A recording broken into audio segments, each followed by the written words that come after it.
Hoy vamos a hablar exclusivamente de Zucardi y Valle de Uco. El sábado pasado hablamos con Nancy Johnson, todo lo que es Bodega Santa Julia. Lo vamos a volver a decir otra vez. Es la misma familia que tiene dos bodegas, pero los conceptos y las filosofías se diferencian en algunas cosas y entonces está muy bueno hablar con ustedes para que nos cuenten cuáles son esas diferencias. Nancy nos contó el sábado pasado y vos ahora nos contás un poquito de Valle de Uco.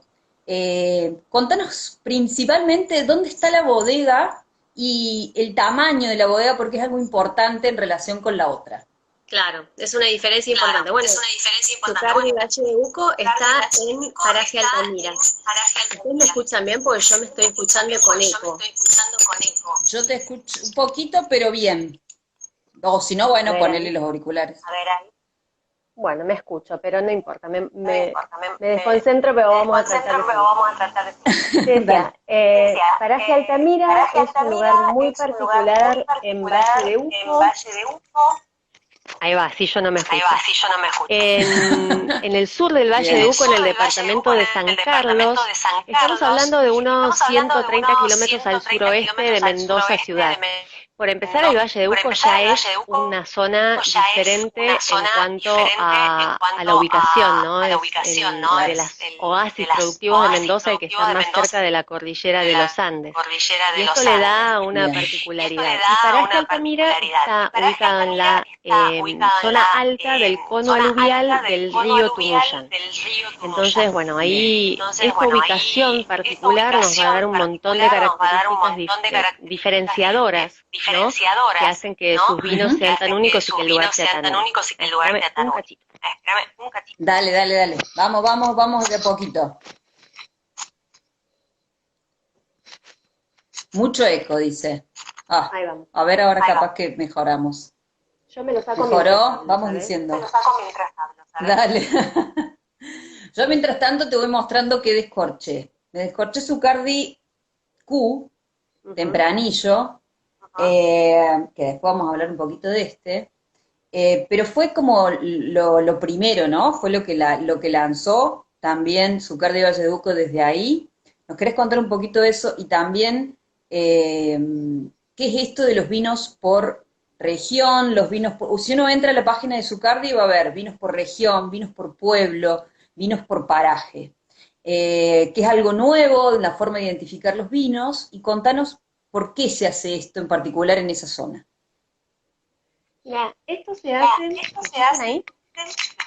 Esto se hace porque en realidad lo que nosotros buscamos es que los vinos reflejen una identidad que para nosotros tiene en gran parte que ver con el lugar donde están cultivadas las uvas. El concepto de terroir de los europeos. Esto es algo que en Europa está muy arraigado y que yo creo que todos tenemos más o menos internalizado, pero a nivel más macro. Es decir, si yo te digo, es lo mismo un Malbec de Mendoza que uno de Salta, que uno de Río Negro, que uno de San Juan, que uno de Córdoba o que uno de la costa, todo el mundo va a decir, y no, aunque no sepa muy bien en qué se diferencian, pero es algo que es hasta de sentido común. El tema con el Valle de Uco es que se lo puede dividir en distintas subregiones y en unidades cada vez más chiquitas. Entonces, nosotros esta que vos mencionabas es una, digamos, una clasificación, una división interna de nuestros vinos que tiene que ver con lugares cada vez más pequeñitos. Es decir, vinos de región son Zucardi Seriá y Zucardi Q, que abarcan el origen, es una región determinada que en muchos casos es Valle de Uco. Retomamos, estamos hablando de las regiones y recién hubo alguien que dijo que es muy parecido a los Cru y los Grand Cru en Francia, donde están bien diferenciadas las zonas y de ahí salen ese tipo de vinos. ¿En Valle de Uco pasaría algo parecido? A ver, no oficialmente, esto como yo decía es una división interna nuestra como para poder ordenar conceptos en cada línea de vinos. Y esos conceptos van desde las líneas más bajas y que se produce más volumen hacia las líneas más altas en precio y que se producen muy poquititas botellas. Entonces, bien. En nuestra separación sí es un poco así, es decir, tenemos vinos como Seriá, que en la etiqueta te dicen Valle de Uco, que son vinos de región, porque tu límite es algo un poquito más grande, Después, en Sucardicú también es una región, Valle de Uco o Santa Rosa en el caso del Tempranillo, pero con ya especifica, si vos te fijas en tu etiqueta, vos me dijiste estás con Tempranillo, ahí dice Santa Sí, Rosa. Y el Malbec te sí, va a Santa decir Rosa. Paraje Altamira y Vistaflores. Es decir, ya hay Bien, más especificidad. Y después saltamos bien. a nuestros polígonos, que son como los vinos de pueblos, porque toman los nombres de los pueblos del Valle de Uco. San Pablo, Bien, Gualtallarí, Paraje Altamira. Y ya en esa línea bien. la variedad empieza a ser una cosa un poquito más secundaria. Primero está la zona. Y después Ujú, iríamos a los vinos que nosotros le llamamos de parajes, porque dentro de esas mismas zonas selecciona Seba Zucardi parajes específicos, sectores específicos que a él le interesa más y que le parece que son los que le dan el vino a que a él más lo identifica. Pero esto no es una bien, clasificación oficial. Esa es la diferencia con claro. Francia, por ejemplo. Ujú, Por ejemplo, el paraje Monasterio en Gualtallarí no es ningún lugar legal, digamos, todavía eso no es IG, no está subdividido, ujú, pero bueno, los que cultivan en Gualtallarí saben que esa zona que los pobladores le llaman monasterio tiene características más particulares.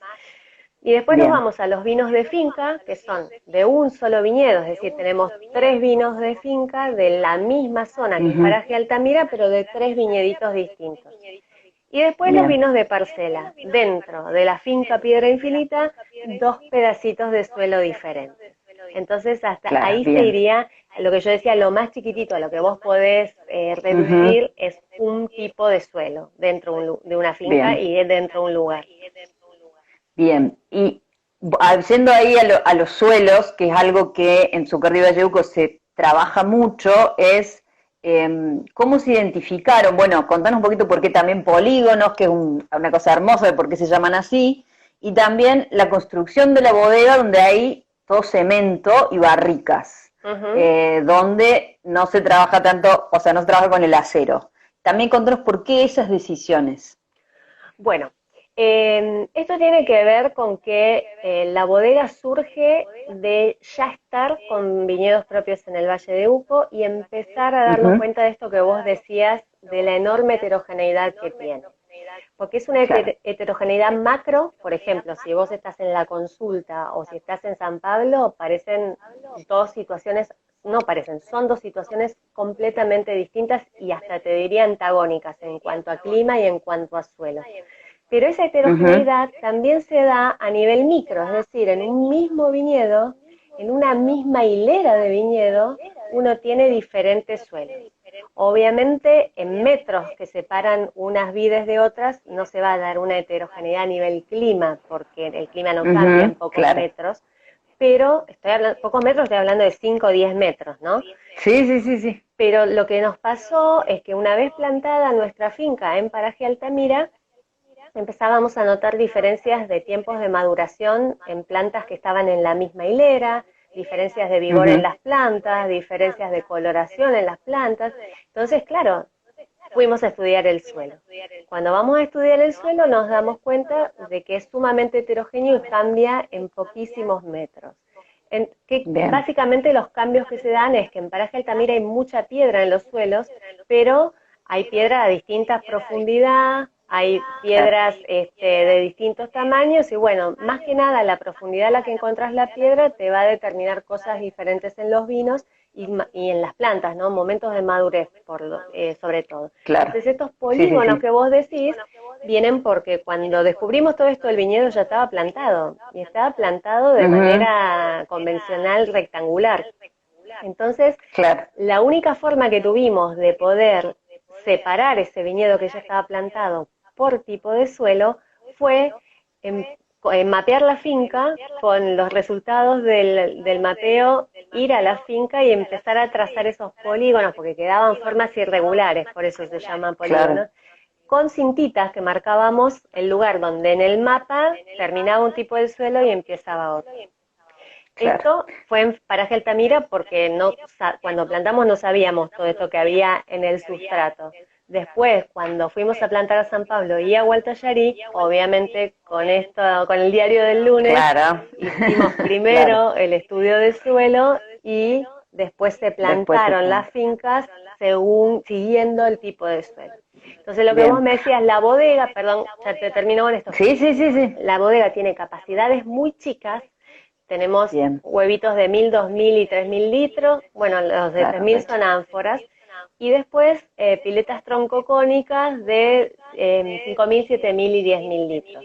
¿Pero por qué estas capacidades? Porque si estamos separando en el viñedo, después necesitamos eso poder vinificarlo por separado también. Y a veces son unidades muy pequeñas. Entonces, si uno separa y se toma este trabajo de los polígonos y del estudio del suelo, y después cuando tenés que ir a llenar una pileta, resulta que tenés 30.000 litros y vos tenés uva para llenar solamente 3.000, no sirve. Entonces es una bodega que fue pensada desde el viñedo. Bien, ahí está, bárbaro. Y a la vez también decimos que esto de que haya los polígonos es para cosechar también, ¿no? O sea, porque se va a cosechar de manera diferente. Absolutamente, porque como yo te contaba, cada polígono de suelo tiene un momento de madurez diferente, aunque la variedad sea la misma. Entonces, si uno peina el viñedo para cosechar, algo va a estar cosechando antes de tiempo o algo va a estar cosechando después de tiempo. Entonces, fundamentalmente es para cosechar por separado y también eso te marca diferencias en la poda, en un montón de trabajos en el viñedo, pero fundamentalmente cosechas cada cosa en el momento que corresponde, ¿verdad? Está bien. ¿Cómo es este traspaso que se hace cuando Sebastián Zucardi se hace cargo de todo lo que es la enología, que empiezan a hacer vinos diferentes, pero con una nueva impronta dentro de lo que era el mercado de Zucardi y lo que nosotros conocíamos? ¿Cuál es su filosofía para los vinos de Zucardi y Valle de Uco? Bueno, es una filosofía que se fue construyendo con el convencimiento de que la identidad del vino, como yo te decía al principio, está dada por muchos factores y no solo por la variedad. Nosotros en la Argentina estuvimos una enorme etapa en la que hablábamos de variedades, ¿verdad? Y todavía hoy mucha gente dice, uy, hoy voy a comer tal cosa, que tomo Malbec o Cabernet Sauvignon, o gente que te dice, a mí me gusta el Malbec y no me gusta el Pinot Noir, por ejemplo, y en realidad lo que vemos en el Valle de Uco es que con la misma variedad, y por ejemplo la Malbec, que es súper versátil, uno puede obtener vinos totalmente distintos en estilos. Entonces, la filosofía de Seba es esa.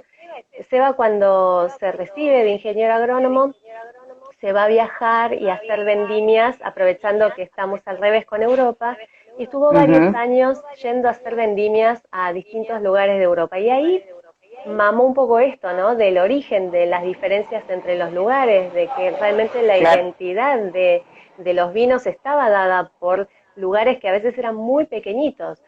Y a la vez, haciendo pie en el Valle de Uco, empieza a encontrar esta heterogeneidad, esta diversidad, mejor, es más linda la palabra, esta enorme diversidad que hace que vos te muevas dentro del Valle de Uco y encuentres expresiones distintas para tus vinos, aunque utilices la misma variedad. Y producto de este convencimiento fue que empieza el área de investigación y desarrollo, en la cual se hace cantidad de ensayos para entender un poco cómo cada factor que incide en el vino influye en el resultado final. Bueno, todo esto fue un camino arduo que lleva a tomar determinadas decisiones en la bodega para cuando se decidió hacer una segunda bodega para todas las líneas Zucardi, y que inciden en lo que hoy ves en la filosofía de trabajo y en la bodega en sí misma. Por ejemplo, esto del uso de hormigón que vos decías. Esto, yo siempre digo, no fue que Seba Zucardi un día se levantó de dormir y dijo, ay, voy a hacer una bodega en el Valle de Uco, la voy a construir en hormigón porque tuve una visión. No, hubo mucho ensayo previo, es decir, microvinificaciones en las que una misma uva cosechada en el mismo lugar, en el mismo momento, se partía en tres y una parte iba a vinificar a hormigón sin ningún tipo de revestimiento, a hormigón con epoxi y acero inoxidable. Invariablemente, cada vez que se hizo el ensayo, degustando a ciegas, nuestro equipo técnico elegían por unanimidad el vino que había fermentado en hormigón sin epoxi. Entonces, claro, son muchas las ventajas, si quieren después nos metemos con la parte más técnica, pero las decisiones que se tomaron a la hora de llevar adelante el edificio de la bodega están sustentadas en todo este trabajo previo y en el convencimiento de que queremos hacer vinos con la menor intervención y que respeten lo más posible el lugar. Bien, buenísimo, vos decís, podemos entrar un poco a lo técnico. ¿Qué aporta de este lugar o qué diferencia vamos a tener con el acero, que, bueno, tuvimos muchos años donde se le consideró lo top y hoy estamos volviendo a las piletas que utilizaban los inmigrantes, digamos, a volver a hacer el vino de, como decís vos, con poquita intervención? Y aparte en esta investigación que hicieron, ¿qué fueron lo que les gustó y lo que descubrieron en el hormigón, digamos? Bueno, mira, por un lado, cuando ellos son enólogos, ¿no? Son técnicos, por ahí vos y yo degustamos del mismo vino hecho en dos recipientes distintos y a lo mejor encontramos diferencias o a lo mejor no, es algo sutil. Claro. Pero lo que Seba siempre dice es que los vinos en el acero inoxidable le resultaban como con cierta electricidad, entre comillas, ¿no? Como estaban más crispados, no sé, algo así. El vino en el hormigón estaba más redondeado, pero después nos dimos cuenta también que el hormigón es poroso. Al no revestirlo con nada impermeabilizante, hay cierta porosidad, que por supuesto es micro, ¿no? Microoxigenación. Sí. Y bueno, el oxígeno redondea un poco los vinos, entonces también tiene que ver con esta mayor redondez, o redondear en el sentido de amalgamar, ¿no? De redondear un tanino, por ejemplo. Entonces, bueno, tiene que ver más con eso. La porosidad es muy importante porque, en definitiva, te da vinos más estables por el ingreso de oxígeno. Luego tenés estabilidad térmica también. Las paredes de una vasija de hormigón tienen unos 14 centímetros de ancho, entonces mantienen la temperatura interna de la vasija mucho más estable que el acero inoxidable. Entonces eso te ayuda a la menor intervención porque no tenés que estar enfriando el mosto si la temperatura exterior subió, etcétera. Claro. Están preparadas las vasijas para hacer control de temperatura, pero la verdad es que muchas veces directamente no se usa porque la temperatura es verdaderamente estable. Y otra gran ventaja que tiene el material es que no tiene carga eléctrica, no tiene estática entonces. Entonces vos podés sacar los vinos limpios, y doy fe porque lo vi yo, el vino sale así. Sale brillante de fermentar, porque toda la borra muy fina que suele estar en suspensión en el acero inoxidable precipita, porque el material, a diferencia del acero inoxidable, no tiene esta carga eléctrica que hace que la borra fina permanezca en suspensión. Entonces, de nuevo, te ayuda a no intervenir tanto con filtrados, etcétera. Se le hace una clarificación, además. Mirá, eso es súper interesante, no sabía. Ahora hablemos, yo justo estoy con el tempranillo de que este es de Santa Rosa, y sabemos, bueno, que en Zucardi tenemos mucha plantación en Santa Rosa, donde las características del este son muy diferentes, donde también, ahora lo voy a poder explicar vos, ¿no? Cuando se hace toda la cordillera que baja, cuando llegó a Santa Rosa ya llega más arenita, es otro tipo de suelo. Pero también se hizo toda una plantación de Bonarda, o sea, esas mismas plantaciones que estaban en Santa Rosa se plantaron en Valle de Uco. ¿Qué encontraron en las diferencias de esas mismas plantas? ¿Cómo se proyectaron en Valle de Uco y cuál fue el resultado en el vino, no? Bueno, mirá, vos dijiste Bonarda, y yo soy Bonema Zucardi. Bueno, pero viene a cuento. Vino. Está buenísimo. Viene a cuento de lo que vos me preguntás, porque es exactamente eso. Mira, Santa Rosa, como vos bien decís, está bien al este de Mendoza, para que se ubiquen unos 80 kilómetros al este de Mendoza ciudad. O sea que en relación a la cordillera estamos lejos. Hay influencia de la cordillera en Santa Rosa, obviamente porque la influencia de la cordillera está en todo Mendoza. Y los suelos que hay en Santa Rosa también provienen de la cordillera de los Andes, pero como vos bien dijiste, todos esos suelos son de origen aluvial, es decir, que son para decirlo de una manera muy burda, pedacitos de cordillera de los Andes que fueron bajando de la montaña con grandes masas de agua que eran los aluviones. Obviamente, cerca de su origen, los aluviones tenían mucha potencia y movían material más pesado. Por eso en el Valle de Uco, que estamos cerca de la montaña, tenemos material pesado como estas piedras que yo te comentaba. Santa Rosa también es de origen aluvial, pero claro, el agua ya llegaba tantos kilómetros recorridos con mucha menos fuerza, entonces mueve material más chiquitito, entonces Santa Rosa es arena. Arena pura y arena pura implica suelos profundos. Profundo quiere decir que las capas de material más pesado las vas a encontrar a mucha profundidad. Y otra cosa muy importante del este es que al estar más lejos de la montaña estás más bajo, ¿no es cierto? Porque en Mendoza, más hacia el oeste te vas yendo hacia la montaña, entonces vas subiendo en altitud. A medida que te alejas vas bajando. Y esto incide en el clima, en las temperaturas. Más lejos de la montaña es más caliente y más cerca de la montaña, pero por estar más alto es más frío. Entonces vos me preguntas, diferencias, por ejemplo, en Bonarda, nuestro Zucardi Seria Bonarda viene de Santa Rosa y nuestro EMA hoy, porque empezó siendo de Santa Rosa, hoy viene del Valle de Uco 100% y de dos zonas que no son muy tradicionales para Bonarda, como Paraje Altamira y San Pablo, que es la zona más fría del valle. Entonces las diferencias, pero para esta Bonarda o para un Malbec que también esté plantado en una zona más cálida y de suelos profundos, o para un Malbec que esté plantado en una zona fresca y de suelos más superficiales, es decir, con piedra más cerca de la superficie, podemos hacer una generalización. Y esa generalización es que donde hace calor y los suelos son profundos, los vinos tienden a engordar, a ser voluminosos en boca, llenarte, a tener mucha potencia alcohólica y mucha potencia de taninos y probablemente acidez más baja. A medida que vos te vas a una zona más fría, que en Mendoza se identifican con las más altas, porque si estás en Río Negro no necesitas irte mucho en altura, ¿verdad? Claro. Si estás en Salta necesitas irte mucho más arriba. En Mendoza, más alto estás, más frío es, y entonces, y los suelos por estar más cerca de su inicio, del inicio de su origen, van a tener más piedra.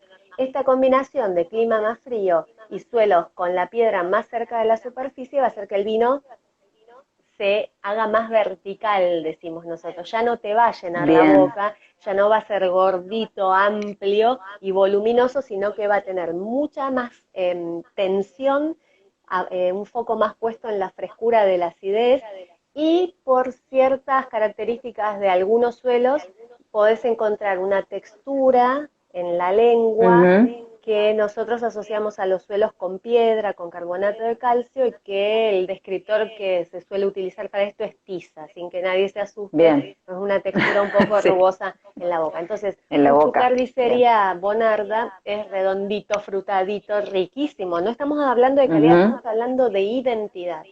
Y un EMA Zucardi Bonarda va a ir por carriles mucho más sutiles, más austeros también. O sea, si a alguien le gusta el vino con muchísimo aroma exuberante, bueno, el Valle de Uco y las zonas más altas y más frías hacen que se pierda un poco esa exuberancia. Los vinos tienden a ser austeros, ¿no? Un poco más despojados. Después está en gusto de cada uno qué estilo elige, pero es interesante entender que según las características del lugar donde uno esté, va a obtener estilos diferentes, ¿no? Bien. Ahí eso es muy importante porque, bueno, es algo que en las degustaciones siempre nos marcan. Por ahí el consumidor argentino mayor, estoy hablando mayor de 40 años, está acostumbrado a los vinos con mucho cuerpo, con muchos aromas.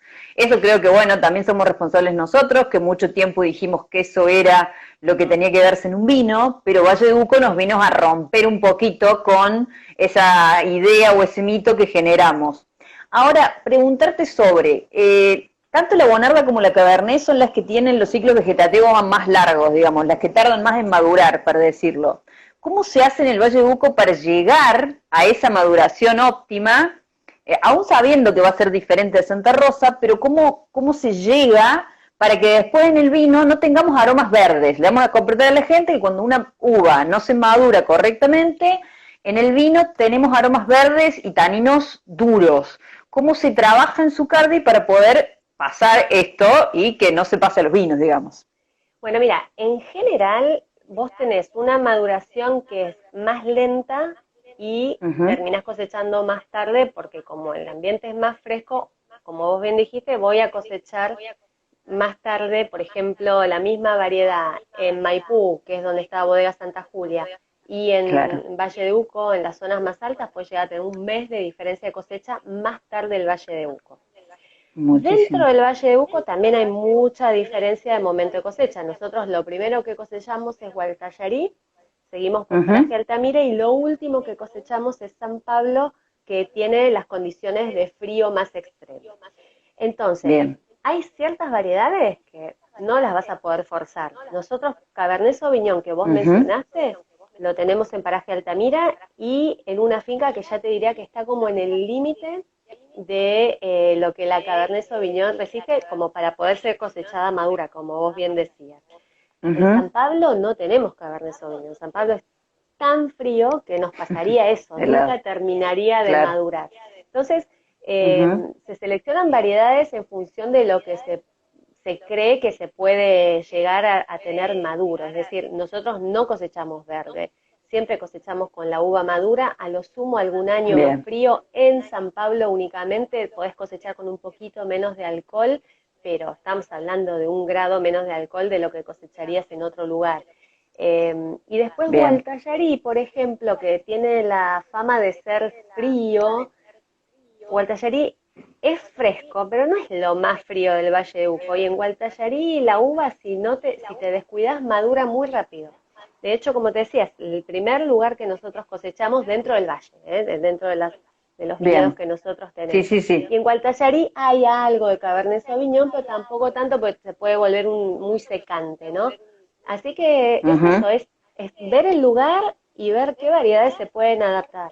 La Bonarda sí, porque como no tiene tanto tanino, madura bien a nivel azúcar, vas a tener buen alcohol, tiene esa acidez natural que la hace tan fresca y entonces va bien. Pero Cabernet, por ejemplo, no tenemos en San Pablo, sí en otras zonas del valle.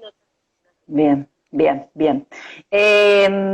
¿Cómo, vos recién hablabas de lo versátil que era el Malbec? El Malbec de Valle de Uco es particular y a la vez pudiendo probar también los de Santa Rosa o los de Maipú, notamos esas diferencias que se dan en los Malbec. ¿Cómo es el Malbec de Valle de Uco de Zucardi? ¿Por qué te pregunto esto? Porque en las degustaciones siempre nos marcan esto, creo que el argentino lo que más conoce es el Malbec, y al de Zucardi siempre lo marcan, y siempre en el caso, bueno, está Silvina escuchando, cuando tenemos la degustación tenemos el 50 y 50 de los que están a favor y de los que están ahí. Entonces, bueno, contanos un poquito de esto y de también apostar a ese tipo de Malbec, ¿no? Que es este Malbec que tiene un poquito más de acidez, que es más ligero y que empieza a diferenciarse, como decís vos, es diverso. Bueno, te estoy empezando a escuchar entrecortada de nuevo. Vamos a ver si mientras yo respondo... A mí también se me cortó otra vez. ¿Esto es la internet o es... ¿Tenemos los planetas en contra, Laura? Ahora ya casi ni te escucho. ¿Vos me escuchás, Judith? Te escucho cortado. Yo a vos también. Ay, qué macana.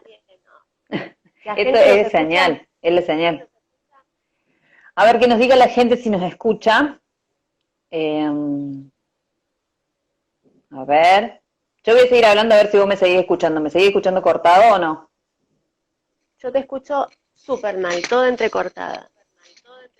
Sí, yo también. Soy igual. Igualmente yo tengo como datos, no tengo wifi, así que... De repente parece que quisieras volver me voy a mover. No sé si soy yo. ¿Vos me escuchás? Yo te escucho ahora. Se escucha bien, dice que dicen. Se nos escucha bien, no nos escuchamos. Se la escucha bien. Bueno, somos nosotros. Bueno. ¿Pudiste escuchar la pregunta que te hice del Malbec? Bueno, yo te respondo lo del Malbec, espero que la gente escuche. El Malbec de Valle de Uco. A ver, Malbec del Valle de Uco tenemos que ver de dónde, porque esto que vos decías, que la gente siempre está como dividida, que a algunos no les gusta nada y a otros les gusta mucho el Malbec de Valle de Uco, tiene que ver también con qué hemos aprendido todos que es un Malbec. Todos nos Ujú. enfocamos en variedades, entonces empezamos a encontrar como digamos, las características de las variedades como si eso fuera inamovible. Cuando uno Claro. lee una descripción de Malbec tradicional, vamos a pensar en los taninos dulces, en los aromas a mermelada, de fruta roja, la famosa ciruela o Ahí ciruela pop. está. Esa descripción es válida, pero no es de todos los Malbec, es del Malbec de Luján de Cuyo, de la consulta. La Ujú. consulta está en el Valle de Uco, pero es la zona más baja y de suelos más profundos. Entonces, como decía antes, nos Claro. va a dar esa redondez. Eh, si vos te vas a Altamira, a Huatayarí, a San Pablo, el Malbec va a adquirir esto que hablábamos antes, otra sutileza, va a tener un foco más puesto en la acidez, si estamos en suelos calcáreos va a tener una textura medio rugosa, que a veces no hay Ujú. redondez, no hay madurez, no hay dulzura. Entonces, claro, si nos aproximamos a esos vinos con una idea preconcebida de Malbec que está basada en el Malbec de las zonas más tradicionales, primero nos va a descolocar y segundo, a lo mejor nos enoja y decimos, no, esto no es Malbec. Pero es tan fantástica la Claro. variedad, es tan versátil que pues nosotros Claro. no es que negamos a la variedad, al contrario, tenemos un tesoro en el Malbec que te muestra una cara en Cafayate, Totalmente. una cara en Neuquén, una cara en Río Negro y en el Valle de Uco te muestra una cara en La Consulta, una en Altamira, una en Vistaflores y una totalmente distinta en San Pablo.